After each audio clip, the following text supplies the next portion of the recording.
hit the road once again tomorrow to get ready for Wednesday's game with Western Carolina, and then we'll be home for the next 4 starting Saturday when Mercer comes to town. Plenty to discuss over the next hour. Coach Conroy is with us. Coach, good evening. How are you?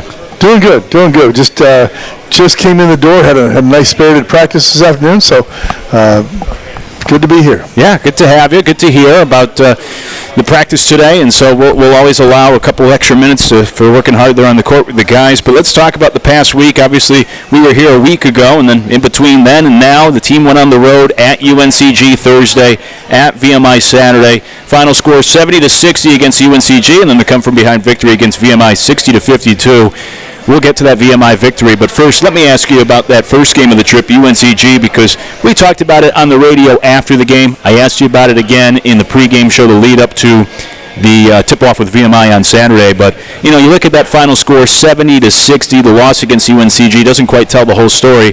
I know the first half may not have been quite as good as you had hoped, but the team, you guys played really well in the second half. You finished the game outscoring UNCG 22-8.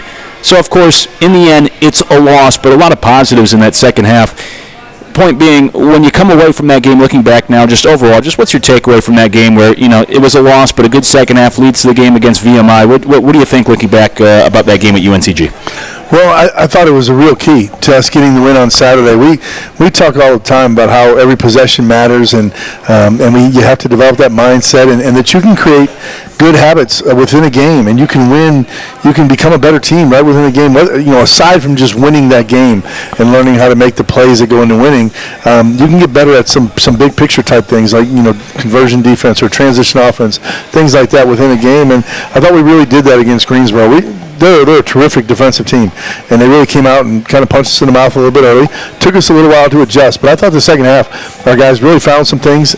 And then, you had practice the next day. I thought we carried it over and had a really good practice that day as well. So our guys, I think they're on the uptick as far as getting better, every day and taking advantage of every opportunity that's provided them. Yeah, better in the second half than the first. I'll ask you about that theme in just a moment, but what was the big difference for you just in terms of the actual play that you saw from the guys' first half to second? On the actual court, what changed for the team? Well, the encouraging thing was, again, in both games, Greensboro and VMI, our defense held us in there until we found our offensive rhythm in the second half. And against Greensboro, I think it was simply a matter of getting that ball into the post and finding a way. Everybody has a game plan now for Stephen Clark because he's playing at such a high level. And once our guys kind of got accustomed to where they were coming from on the doubles and the digs, if you will, and how they were crowding that paint on Stephen, I think our guys spaced the floor better in the second half. We were able to get out and transition a little bit, and I thought they played a little freer and a little bit looser, as they went on, and it's just a sign of a maturing basketball team. Both games, we'll focus on VMI in a moment, that nice win there, but in both games, as we've already alluded to, better second halves than first halves, and that's kind of been a theme this year where your team has scored more points in the second half than the first, and also in terms of scoring margin, better in the second half than the first. What have you seen from you guys that have led to better second halves than first halves in games this year? Well, if I had to choose one, I would usually choose the second. You just hope they're not very lopsided. Mm-hmm. We have to get better coming out of the gate, no question about it. But it's not a matter of preparation or guys being ready to play. I think it's more a little bit of an inexperience factor, especially in our backcourt where most of those, there's not a lot of game reps, there. Steven steadies us a little bit in the front court. But I think it's more of an experience level and things like that. But I love the way our guys compete. It's just such a good sign of a competitor that you can take a punch, get off the mat, and come back and continue to play hard. And not just in a moral victory sense type of way, but to where you give yourself a chance. Even in several of our losses where we've had that thing tied or got the lead back in the second half at some point. Just really like the way our guys compete and the way they listen to halftime adjustments, if you will. You mentioned that practice on Friday in between UNCG and VMI. Hindsight now is 2020. You got the win against VMI, so obviously, I guess you shouldn't be too negative on the whole situation. But my question being, how do you think the team and even the coaching staff, everyone handled that quick turnaround of playing Thursday night in North Carolina, practicing, getting on a bus, getting to Virginia Friday night, playing at 1 o'clock Saturday? You got the win, but did you like how the team was able to handle that turnaround leading to the VMI game? I really did, and that's 2 Saturdays in a row we've been able to get a win.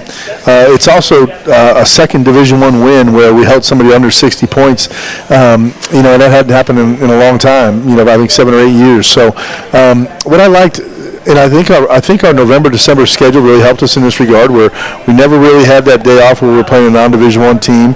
Every game, was against a quality opponent, but also we played the tournament in New Orleans, and we said we would draw upon that experience of quick turnaround, quick preparation, that type of thing. And I think those things go hand in hand, because this team has not been through a Thursday at Greensboro, Saturday at VMI, and to be able to come out and be successful on Saturday, I think it went to our preparation November, December. You highlighted the defense. 52 points allowed against VMI Saturday. Checks quite a few boxes. Fewest points allowed by the Citadel in a conference game in, I believe, 11 years. Fewest points allowed against VMI since 1994. Fewest points allowed against VMI in Lexington since 1960. Therefore, fewest points the Citadel's ever allowed in Cameron Hall's history. And that's, as you know, Coach, that's a tough place to go into and play. It was a lively environment Saturday with the students filling up half that arena and being rowdy, at least for the first half. They didn't have a whole lot to cheer about in the second half. But you always talk about defense. You must have been so proud of the guys in the defensive performance Saturday against VMI to hold them to just those 52 points.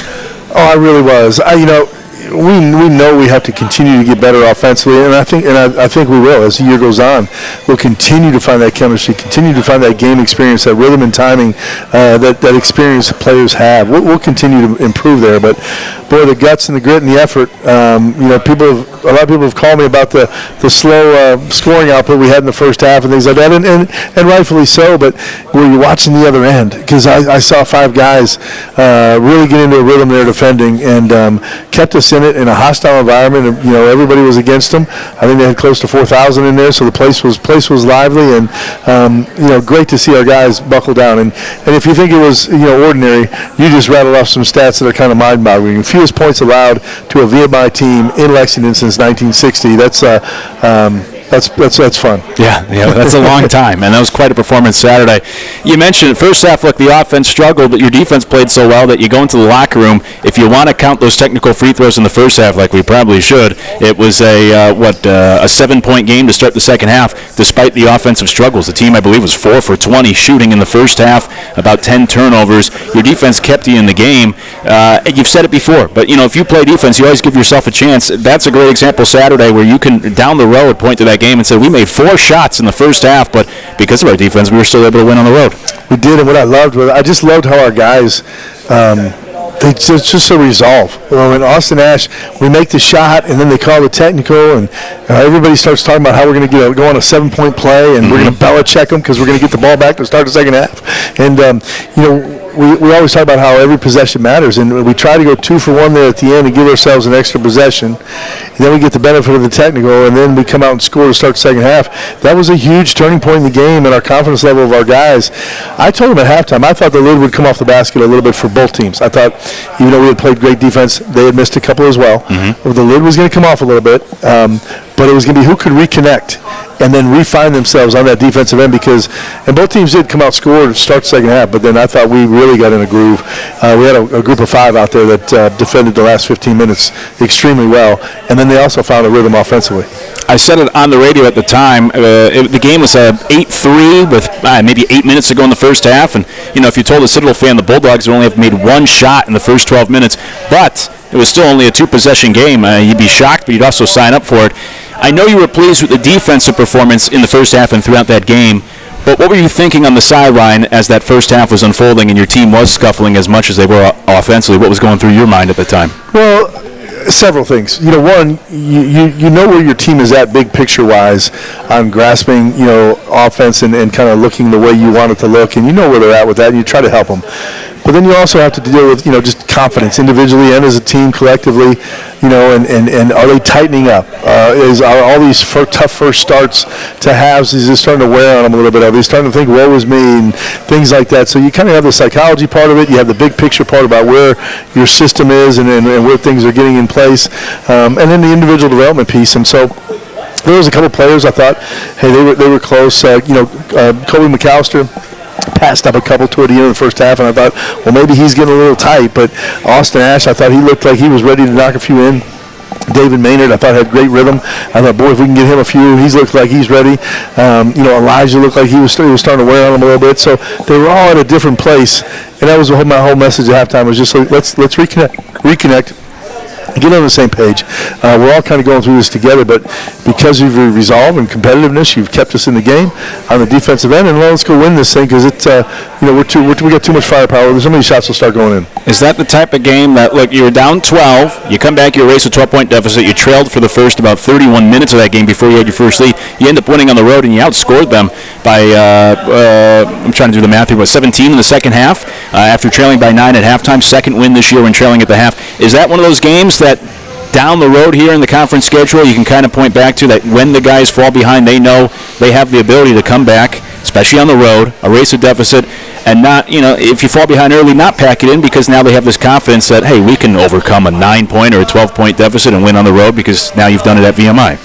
And no question, and don't underestimate the venue and the rivalry part, but the crowd that they had there, and so kind of a hostile environment. Our guys go on and get a road Division I win within the league against a rival who's kind of had we got them there last year, we get them again this year, but last 10 years it hasn't been very pretty up there. So great confidence builder that way, and hopefully our guys can build on it. Last thing I'll ask you, at least for now, about that win against VMI. We've talked about the environment. Your team went 17 for 17 at the free throw line on the road with the students yelling and going crazy. I've asked you before about the foul shooting because your Bulldogs have been consistently in the top 30 in the nation in foul shooting. But even when the offense was struggling in the first half, you must have been impressed with your guys' ability to step to that line and knock it down literally every time, going 17 for 17 on the road Saturday. Great focus, great confidence in themselves, and that's where you see that, and then you see kind of the shooting that we do every day in practice. And I just know these shots are going to start to go in. Elijah Morgan's a perfect example. He's really struggling right now, to knock down some of those open shots. But yet he had a terrific day shooting the basketball in practice. And so I'm a big believer that sooner or later you just keep pounding on that rock and it'll break open for you. So our free throw shooting is one of the things we can count on. I told our guys today, if we're tied or close with about 6-7 minutes to go in the game, and we get ourselves, by playing the game the right way, getting those post touches, paint touches, make sure we're in the bonus, we're a really tough team to beat. Bulldogs beat VMI on the road Saturday 60-52, erasing a 12-point deficit to come back and win with a dominant second half. That's now back-to-back wins for the Citadel in Lexington for the first time in over 20 years, and the Bulldogs have won 3 of the last 4. You factor in football as well, the Citadel winning the football game this year, so nice little run here against the Cadets, especially in Lexington these last few months, as the Bulldogs basketball team got a nice win Saturday up in Lexington 60-52. The Bulldogs hit the road again this week for the midweek game at Western Carolina Wednesday night. We'll start to look ahead to that. We'll talk a little bit more about some of the players' performances on the road this past week, and we'll get ready for the Bulldogs to the long homestand starting this Saturday, 4 straight at home, beginning this Saturday against Mercer, so that'll be exciting as well. Let's continue to break it all down with the head coach of the Bulldogs, Coach Conroy, as we talk Citadel basketball. It's the Coach's Show here from the Sportsbook of Charleston in North Charleston, brought to you by Cutwater Spirits. We'll take our first break and come back here all across the Citadel Sports Network.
The Coaches Show with the head coach of the Bulldogs, Coach Conroy. Here's the Coaches Show is brought to you by Cutwater Spirits, coming to you from the Sports Book of Charleston in North Charleston, talking Citadel Hoops after the Bulldogs got a nice win Saturday at VMI on that road trip, and they hit the road once again this week to Western Carolina Wednesday night in Cola. We will talk about that coming up. But first, Coach, I want to ask you about a couple of guys and what we saw in those two games on the road last week. We mentioned the UNCG game, and it was a losing effort. You mentioned the pressure and the tough defense, but Madison Durr, your freshman guard, went for 14 points, second most he scored this season. I believe only 2 turnovers while dealing with that tough on-ball pressure.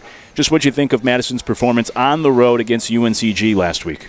Well, I think it's a sign of things to come. Madison's, he's having a really good freshman year for us, but he's going to be a heck of a player and a key to what we're doing going forward. And you see a big-bodied guard like that, 6'4", 6'5", 200 pounds, and as he becomes more and more confident and accustomed to the college game, he has the ability to get downhill and score in that paint, and so he was able to take on the physicality. They're extremely good defensively. They're positioned well, schemed well. They play hard, well coached, and he was able to go through that quickness with his physicality and give them problems at the rim. And then Saturday, the game against VMI, what's interesting was against UNCG, David Maynard did not attempt his shot. Saturday against VMI, he scored a season-high 13 points. That's after he went for 16 last year at VMI, second most he scored a year ago. So 2 of his best 3 performances with the Bulldogs have come in that building for whatever reason. And David, when the offense was struggling in the first half, he was essentially the whole offense there for a period of time and continued to play well in the second half. David Maynard went for a season-high 13. What'd you like most about David's performance Saturday? I think when you have and we don't have much Division I experience, if you will. We're 323rd, I believe, in the country in D1 experience because we have freshmen, and then we have guys, like Elijah and Austin that didn't have a lot of game minutes even though they were at a high level.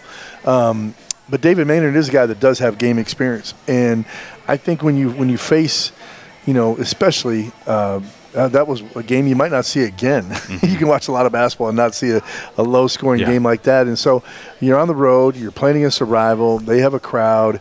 The score's 13-3. 4 minutes to go in the first half, and you need some veterans and some guys that can steady the ship. And I thought David Maynard was incredibly valuable. That's what I hoped he would do when he went out there. And boy, he didn't disappoint. I thought he played really, really well. And if you look at his whole year, his assist to turnover just shows you the basketball knowledge that he has, the decision-making, the IQ, and what a steadying influence he is on our guys, both on and off the court. Terrific student, great young man, phenomenal in the locker room.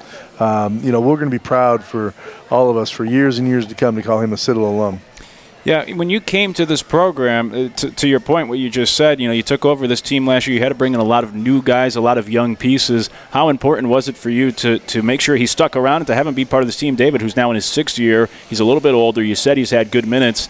You already kind of just answered the question, but how important was it to keep that piece around here when you got here to have that experience as part of this team this year? Well, and when I first arrived, I didn't know where he would be at. He was I'm sure it's been alluded to before in the past year, but he's an interesting story on how he arrived at the Citadel and things like that. And he was a late signee for Coach Balcom, and so where was he at? And where was he at in his career? What did he want to do? And he really impressed me as we went through the summer that he was a guy that was really committed to winning, to helping us establish our program and what we wanted to look like going forward. And so we're thrilled to have him once he made that kind of real commitment. And boy, he has not disappointed. He'll be a guy that we will definitely miss. More than numbers even. I think he's going to have a terrific end of the season here. We're going to really count on him, and I think he's going to put up numbers. But way more than numbers, his impact will go past the stat sheet as far as what he's been to our program. In that same vein, Austin Ash is a guy that you mentioned. Maybe didn't play a ton of minutes at Iowa, but he has the years at least under his belt and playing at a good program. Saturday in that game against VMI, Austin ends up leading the team in scoring with 17 points. He was scoreless until that three-pointer at the end of the first half, but he just made a lot of big shots. That 3 there, even the technical free throws to start the second half. He hit a big 3 when you took the lead for the first time. Stephen Clark gets a layup, puts the Citadel on top for the first time with about 8.5 to go. Clark then gets a block. Ash hits an open 3. You go up 4. You never trailed the rest of the way. You led for the final 8.5 minutes. There was a couple of other baskets, too. He just got big shots, my point being. So he's another one. How important is it to have with some of these young guys, that veteran experience, that when you need a bucket, when you need a big shot, whether it's David Maynard, Stephen Clark, or Saturday Austin Ash, guys that can step up in tough times and hit a big shot for you? Well, it's really important. And I'll tell you, even one further, like an Austin Ash who was in the Big Ten and, lived and died with it and saw, over 100 games sitting courtside on the bench and part of a scout team prep and part of everything that goes into it. And he's seen games that, a 15-point comeback, if you will, if the Hawkeyes had it on the road, or he's seen his team come back from a 3-game losing streak and then win 5 in a row. He's just seen a lot of things in college basketball, so he can not only tell our guys, hey, keep your head up, or we can get through this, or here's what we need to do next. He's lived it. And so there's a respect there, and they know he knows where he's coming from. And so, that I think both those guys, Elijah, Austin, David, all of them, their experience at other schools is really invaluable to us and our guys as we develop. I've asked you this throughout the season. We'll check in again here as we're almost midway through the conference schedule. But at this point, do you feel good about, like the rotations and the lineups and the guys and which role they fill in? Or is that still a process that goes on really all year long? Well, I think with us, we really pride ourselves on being a developmental program. We had great individual workouts this morning. We will do those all throughout the year. We don't just do those in the summer. We don't do them just because the rules say we can. We do them because we really believe in teaching, and we want guys that love the game and love to be in the gym. So, having said that, I'm not opposed to bringing someone out. We brought in Tony Carpio, last week against Greensboro, and I think there's other guys. Dylan's coming back from injury. There's some other guys on our roster that they've all pretty much played by now, but I think there's some expanded minutes for them if a certain game fits kind of their skill set. I like what all of our guys can bring to the table. Bulldogs coming off that nice win against VMI, and then have to turn right back around, get on the road this week, heading out tomorrow to Cullowhee to take on Western Carolina Wednesday night. We'll look ahead to that game because you may recall it wasn't that long ago that the Bulldogs played Western Carolina and got a nice win at home, 65-61 on January 14th, so about 10 days ago.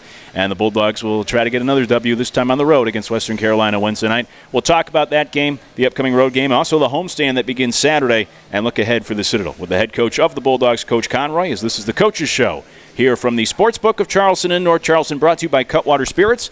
We'll come back with more after this here all across the Citadel Sports Network.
Coach Conroy here at the Sportsbook of Charleston in North Charleston. The Coach's Show brought to you by Cutwater Spirits. We're out here every Monday during the basketball season, and so as a reminder, come out and join us in person. You have a chance to submit a question for Coach in person when you come out and have a chance to win a prize pack. And then additionally, if you come out and you wear your Citadel gear when you come out here in person, you'll get 10% off the bill as well. So come join us at the Sportsbook of Charleston in North Charleston. You can come out and watch all the games as well. Plenty of TVs here to watch the games, get some good food, hang out with us, talk Citadel basketball as well. As the Bulldogs are coming off a win against VMI on the road Saturday.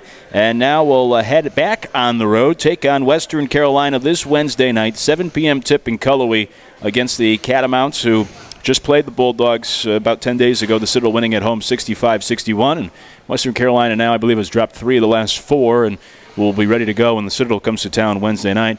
Coach, Wednesday, that game at Western Carolina wraps up a stretch. You're 5 of 7 on the road. Then you get to be home for the next 4 games. But after last week, you go to UNCG, you go all the way up to Lexington, you come back about 7 hours on the bus Saturday, get home after 11 o'clock Saturday night. You turn around already tomorrow. We have to get right back on a bus, go to Cullowhee.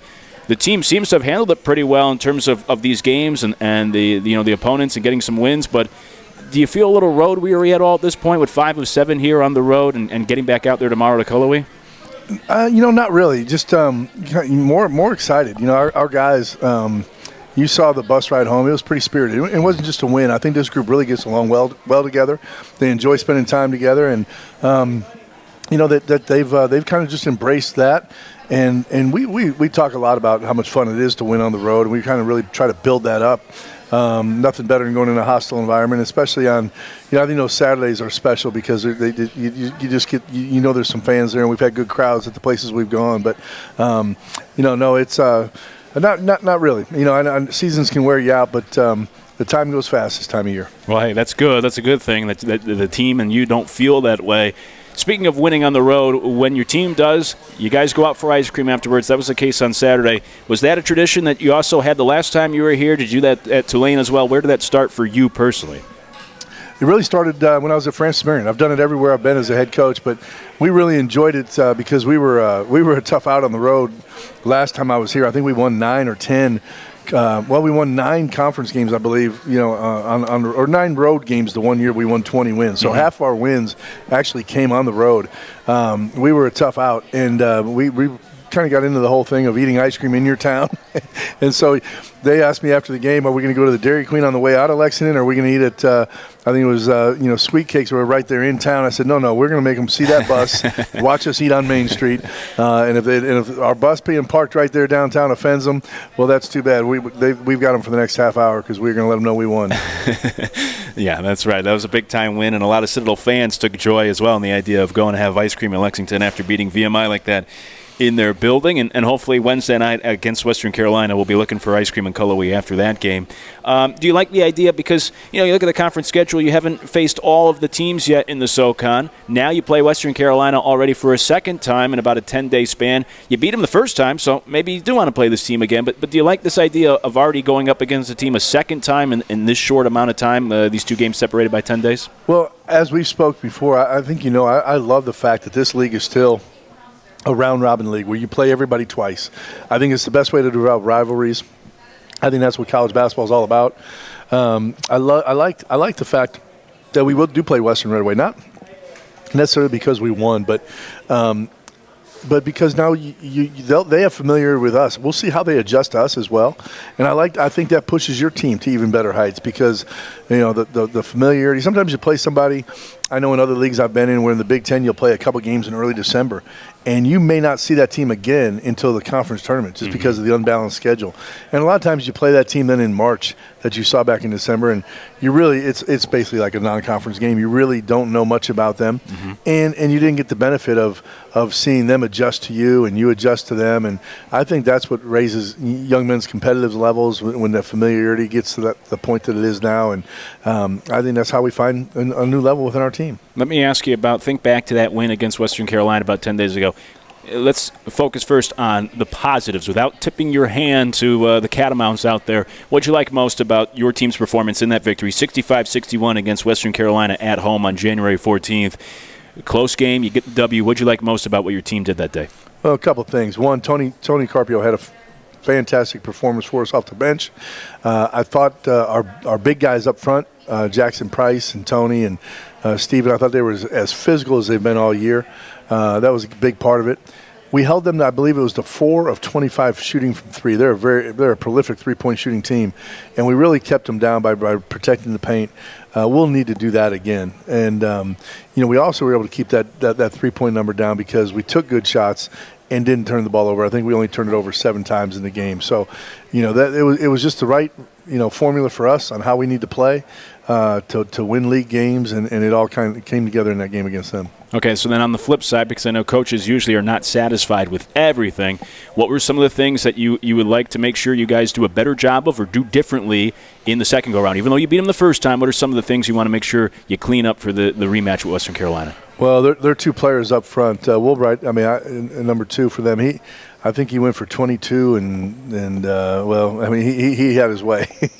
And then I believe their center had it's like 17 rebounds or something like that. Yeah, it was 17. Those guys were really. They almost combined for probably close to 40 points and 25 rebounds or something like that. And we need to do a better job. Even though our bigs were physical, our guards and everybody else need to sometimes, because we took away that three-point line, but we got a little stretched out as well.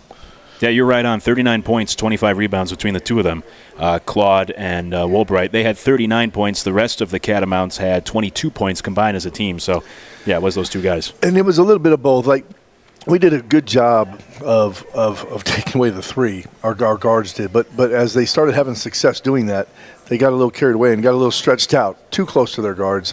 They need to help a little bit inside and not make it such a one-on-one, two-on-two matchup in there in the post. We'll circle back to that Catamounts game Wednesday night coming up before we close things out this evening. But let me ask you, after Western Carolina, then you're home. You get Mercer on Saturday. You get Chicago State in a non-conference game on Monday. And then VMI comes to town on February 2nd. That's a Thursday night, UNCG, so a return trip, if you will. UNCG will be at the McAllister Fieldhouse on that Saturday, February 4th. So after Wednesday, and not to look ahead too far because, of course, you're getting ready for the Catamounts, you'll have 4 straight at home after, as I just mentioned, you start 5 of 7. Once we get through the game Wednesday, are you looking forward to being able to string together some home games, 4 of them, in essentially a 8-day period? Well, I hope, I think we will be playing, very good basketball, and I hope the fans have been great so far this year.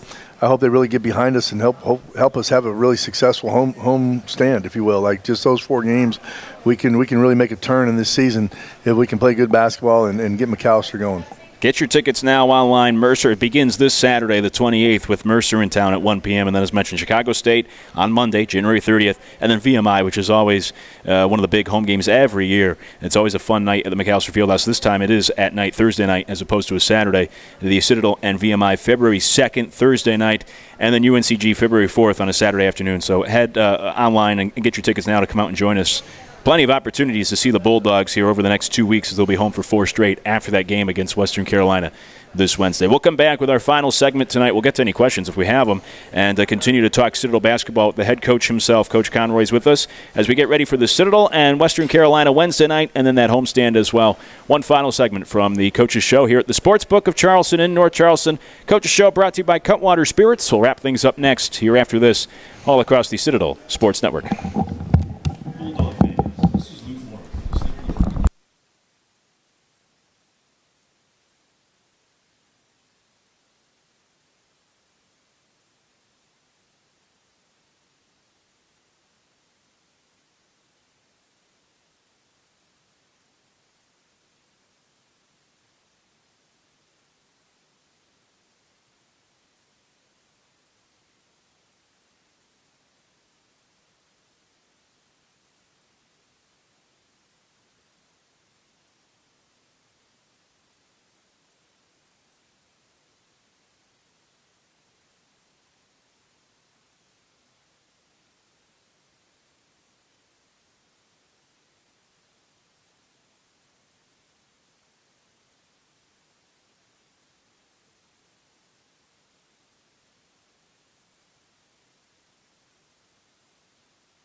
Back on the Coaches Show for one final segment tonight here with the head coach of the Bulldogs, Coach Conroy, as we're coming to you from the Sports Book of Charleston in North Charleston. The Coaches Show brought to you by Cutwater Spirits, and we're looking forward to not only the game, of course, Wednesday night at Western Carolina for the Citadel, but as we talked about last segment, the 4 straight home games after that for the Bulldogs, quite the homestand. And the Citadel football team announced their upcoming schedule as well for 2023. The season will begin at Georgia Southern on September 2nd, and the first home game for the Citadel football team will be September 9th against Campbell at Johnson Haygood Stadium, and then we're off and running at that point. So check out the schedule online and keep that in mind for your scheduling purposes this fall as well. VMI will be in town October 14th. And the final home game will be November 11th against Wofford. So take a look at the Citadel football schedule online, and once tickets go on sale, make sure you block off the Saturdays that you want to be at, and make sure you get those tickets as well. So football schedule out. Basketball is about to be home for 4 straight. It's a good time to keep those alerts on for the Citadel and get some tickets as well for all the sporting events here this week. The Bulldogs will take on Western Carolina Wednesday and then be home for the 4 games after that, as mentioned. As we look ahead to the Catamounts Wednesday night, going up to Cullowhee, it's always a bit of an interesting trip over there, and I always like that gym. Just I don't have to play the game, so I always like being in there. But, Coach, obviously you've coached there before. You've had to make those treks up to Western Carolina before. Just from your memories, what do you recall about having to go there and try to win a game in Western Carolina against the Catamounts? Well, I go back far enough. I can remember playing before they had the Ramsey Center, and Spotlight Walker hit one in at the buzzer on us one time, and it was kind of a tough loss when I was playing at the old gym there. But know a lot of their former players and through the years, and always enjoyed that rivalry. And last time I was here, obviously the Ramsey Center had been built by then. I actually played in it a couple times when I was a junior and senior playing. But then when I was here coaching last time, Larry Hunter was the coach, a terrific man and a Hall of Fame coach. And they had some really good teams. And so we had some battles. When our guy with Cameron Wells and Zach Urbanis, we had some battles with Western. We usually came out on the good end of those, but it was always a fight, especially when we went to Cullowhee. You mentioned that game from your playing days. Unfortunately, a loss. Do you think, when you think back on all the many games of your career, are the memories and losses stronger than the wins? Do you remember both equally when you think back to your memories? What stands out more? You know what? I try to keep a list of the wins, the fun wins, so that you force yourself to think that way. But it's those losses that eat away at you. They really are. When we walked into to Cameron, I can remember there was a call that I was still miffed about it. To this day, Gay Elmore. I remember running down that tunnel, and Gay Elmore was running down ahead of us. And boy, we had some battles. Raymond Williams was in the stands that night, and a lot of their other Hall of Fame players. So you remember all those type of things. Yeah, I could imagine. And after Saturday's win against VMI, I'm sure a lot of people remember that one too for a while. That nice win for the Citadel in Cameron Hall there. And the Bulldogs will try to do it again against the Catamounts Wednesday. The Citadel did sweep the series against Western Carolina 2 years ago. They'll try to do that again here this year if they can get the win Wednesday. You mentioned the adjustment factor, and it's maybe a cliche, but there's a lot of media members, whether it's football, basketball, that always say in rematches, the team that lost may actually have the advantage because they're the ones that make more adjustments because they have to make some changes after the way the first game went. When you get ready to face a team a second time, especially in this short amount of time, what's that like as a coach to get ready where maybe you're unsure if they're going to throw a curveball at you? Maybe you try to do the same things you did last time or throw some wrinkles. What's that like just from a preparation standpoint when, hey, we just beat these guys 10 days ago? What do you do to get ready to face them a second time just from your team's preparation? Well, that film is really important, the one you just played against them in. But I think it's really important in our last couple of games as well and go right back in, even though they've only played, a couple since we played them, to see how they adjusted after our game. Was there anything different? Did they find success in something else, since we've been playing them? But as you talk about, it's human nature. And I think coach's job is to help your young men learn how to respond to success or failure, and just how do they do that. And it's human nature to kind of feel good about that win and think you just need to duplicate the formula. But people change every day. We've had good practice since then. I think we'll be a better team than they saw. I'm sure they feel the same way. And so, you try to point out, the things that you would do differently, because one of the phrases we always try to use is you must be willing to accept in defeat what you'd accept in a win. Like if you're going to accept in a win, sloppy ball screen defense or things like that, then guess what? A loss is probably coming, and you better be ready to accept it in that loss. So what you accept in a win, you better be ready to accept in a loss. And therefore, we're always trying to treat every game analytically and statistically and how we judge them the same way. Stephen Clark, we talked about it after that game, but he went for a career-high 28 points against Western Carolina. What'd you see in terms of what they did defensively against you guys, and maybe what do you expect to be different after Clark goes for the 28? It's tough to ask for a bigger encore the second go-around, but how do you anticipate maybe not only Western Carolina, but as we go through the schedule the second time, now that teams have seen your guys and Stephen Clark, what sort of adjustments do you expect, particularly in regards to Stephen Clark? Well, I think people are just going to continue to focus on him more and more, try to crowd that paint, try to double, try to come with different looks. He's a versatile player, though. We try to move him around. We try to have him, attack off the dribble. You saw him in the VMI game. VMI was trying a lot of different ways to crowd that paint by not playing certain guys very, very close and all those things. But he ended up getting a dunk in transition. He ended up getting another layup in transition where he led the fast break. How many guys his size can do that?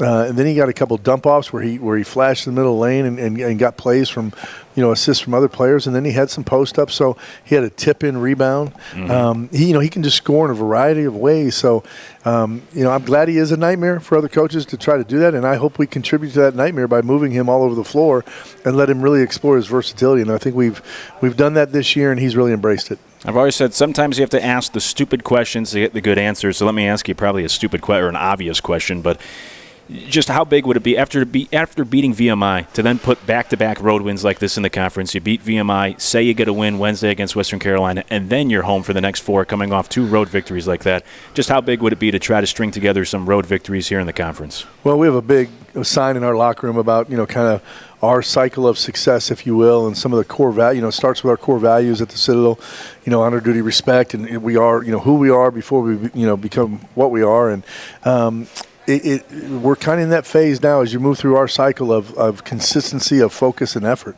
And if you can get that, then whether you play at home or whether you play on the road, it really shouldn't matter. And that's what, we've always prided ourselves everywhere we've been. We've been very, very good on the road. I alluded to our Citadel teams before where we won, 9 out of those 20 wins were road wins.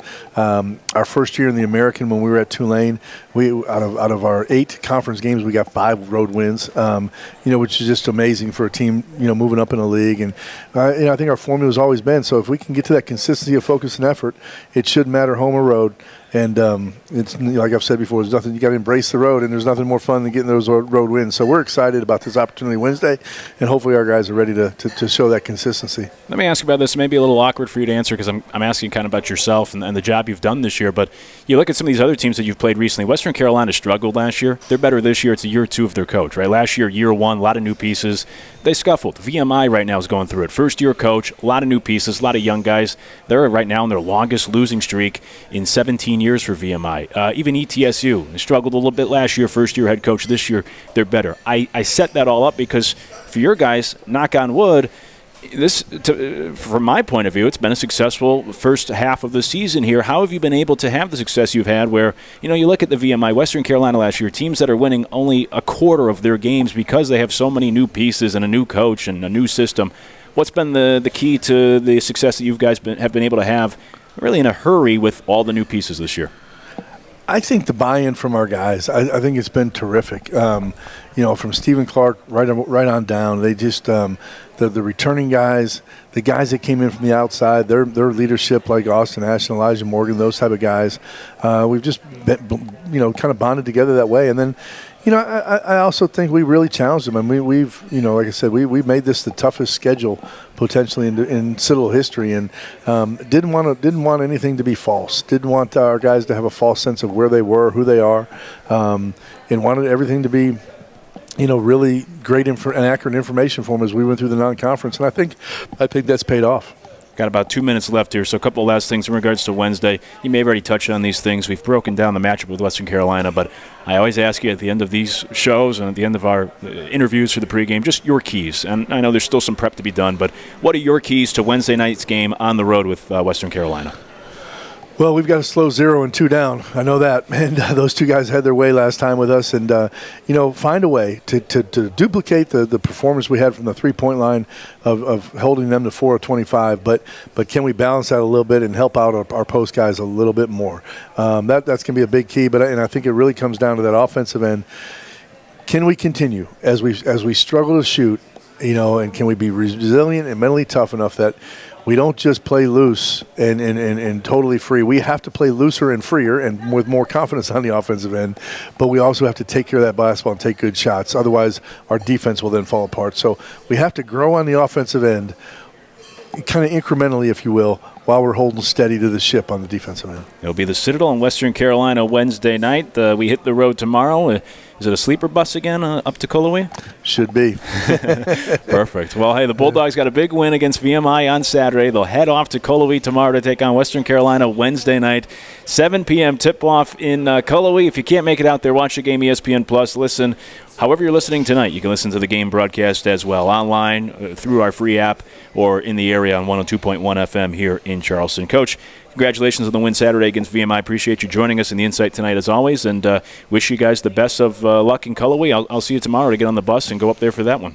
Thank you, and go Dogs. Absolutely. That's head coach Ed Conroy. This has been the Coaches Show, brought to you by Cutwater Spirits, as we're out here every Monday during the basketball season at the Sportsbook of Charleston in North Charleston. Come out and join us. Next Monday, there'll be a Citadel game. They'll play Chicago State, so come out and join us at McAllister Fieldhouse. But otherwise, all other Mondays, we'll be out here talking Citadel basketball. Come join us in person. The Bulldogs will be home Saturday for a 4-game stretch. In the meantime, they take on Western Carolina Wednesday night in Cullowhee, 7 p.m. Tip-off coverage will begin right here at 6:30, however you've been listening tonight, all across the Citadel Sports Network.